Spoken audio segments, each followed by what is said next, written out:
Hi guys, Grant from Penguin here. Well, with another full cross flow. This one has come in for, this one's come in for a freshen up, a rebuild. I can't tell you a lot about it. Apparently it's come from a South African car. So it looks quite pretty, but I'm told it was a bit lackluster performance wise. So the owners fitted a new modified cylinder head for a Burton, and it was still a bit lackluster, still pretty slow. So the goal for this isn't big horsepower. Target of 120 horsepower has been mentioned, which is pretty easy to achieve, or it should be. So what I'm going to do, I'm going to run it up first to see what it's got now, and that will help us decide how much more we need to do to it in the specification. One really weird thing about this is that the fuel pump plumbing, there's a pipe off the feed to the carburetor going back to the pipe feeding into the pump. Now I'm hoping that one of these T-pieces in here has got a restrictor valve in it, because if it hasn't, that kind of short circuits everything, and possibly the lack of performance was a lack of fuel. We'll see. In fact, I'm going to take the camera off the stand and point out one or two other things that are slightly unusual about this. Here's the crankshaft pulley. Now, normally they are pressed steel, but this is a cast item. So, yeah, I guess perhaps locally mounted South African cars had heavy-duty pulleys.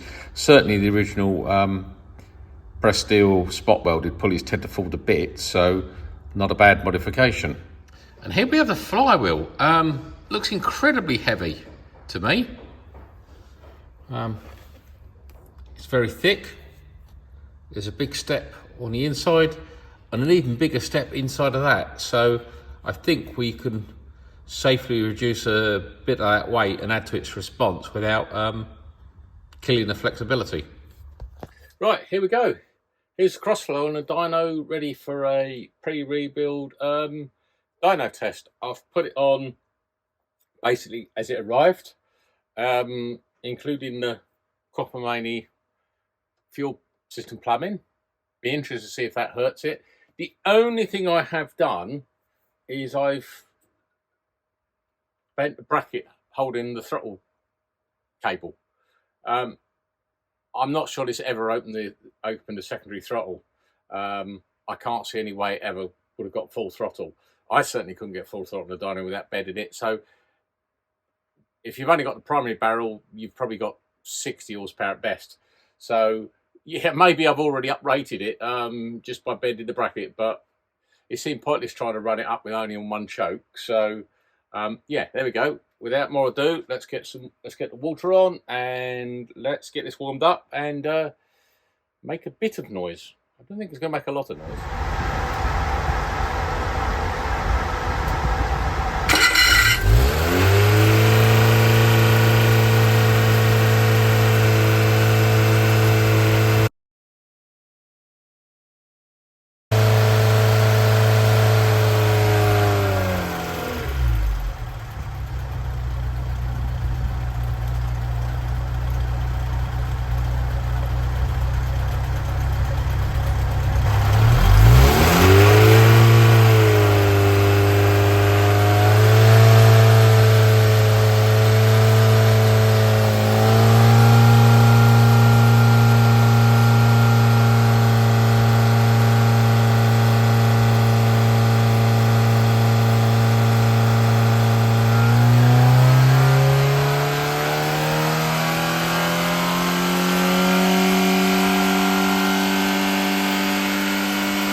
So when we was outside, I commented on this rather cockamamie bit of pipe that comes back from the fuel feed to the suction side of the pump,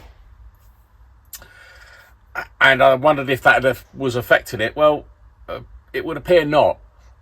So as not to get a false representation, I didn't actually feed this from the Dyno's fuel supply.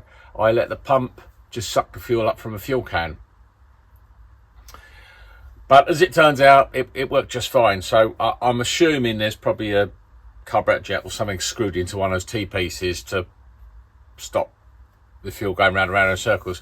But anyway, in the dyno test, the air-fuel ratio was fine. It certainly coped with the amount of power the engine made. Whether it'd cope if we actually made it make some real power is another matter. But yeah, for the test, it worked okay. So let's get on to some numbers. Well, there you go, boys. There we have it. Better tell you what you're looking at here. I actually did this dyno test at the same day I finished up with the Ike manifold video. So by chance, I still had the Ike manifold power runs on screen. So I deleted most of them, and what I left on there was the one from my dyno mill with the standard forward intake manifold in 3236, and that's in blue. And as you can see in the greenish colours is our current example. Pretty lame, I'm afraid. Down here is simply, it got to about just over 5,800 RPM and it would not rev on one jot more. Oh no, I'll tell a lie. It got to about 59.50 and it just hit a brick wall. It just wasn't going to rev any more whatsoever. I could have probably made it rev out a bit more by reducing the load on the dyno. There's not a lot of point. Power's tailing off anyway.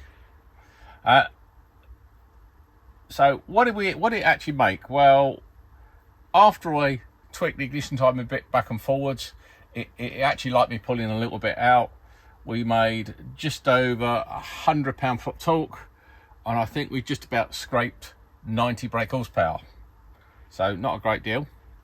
Now, by way of comparison, let's say this we believe is standard, but it has got a Burt modified head on it. Indeed, obviously as the blue one. Now, yeah, he only wants 120 brake horsepower. Well, he's got his work cut out, because if I stick my Webers on it, we'd be lucky to see 95, I reckon. So yeah, we need some pretty substantial upgrades. And as I said earlier, I don't even think they had that much, because I'm pretty sure they never had full throttle. And on that bombshell, you know what to do. Like, share, subscribe, ring the bell, and I'll bring you some more.